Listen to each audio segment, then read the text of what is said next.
هذا 5000 دينار كل يوميه من والدك عم تروح بيها للجامعه ما فاتح مشروع. هذا هي الرصافي قدامكم لحد لكم على بالات الاحذيه الجمله. هنا قدامكم كلها الاحذيه اذا تشوفوها كلها احذيه يبيعوها مفرد واكو منها الجهه الثانيه الجمله. هذا سعره ب 8000 دينار. قلت لكم قدام الرصافي. هذا الرصافيات تعبر الشارع ما يتيه ابد. عندكم هي الشحاطات الكويتيه سعرها ب 5000 دينار. تقدر تاخذها وتبيعها على 10 على 12000 على 11000. من جولات عبد الله الشحماني اختار لكم اغرب الاشياء هنا. هاي الاحذيه قدامكم. هذا المحل المفرد الرصافي بس تعبره تجي يمه.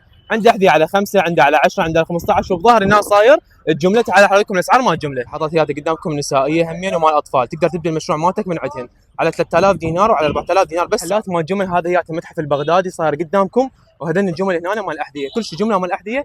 راح لكم الكرتون ايش كم حذاء بيها تقريبا وسعرها ايش قد. محلات هنا اللي تشوفوها قدامكم كلها تبيع بالجمله واحذيتها كلها بالجمله. صار 100 من المتحف البغدادي. الكرتون تقريبا بيها 15 حذاء والحذاء يحسبوه على 8 ونص او 11 ونص. تطلع لك سعر الكرتونه ب 175000 دينار. هي قدامكم تجي من عندها ثلاث انواع باعوها الابيض والاخضر والجوزي والاصفر. لاني قدامكم سعر هذا الكرتونه بين 15 حذاء يطلع سعرها ب 175. لا من المتحف البغدادي تجي من هنا كلها مال جمله مال الاحذيه بس احسن شركه هي شركه البريغ للاحذيه. تلقون هنا ارخص احذيه عندهم.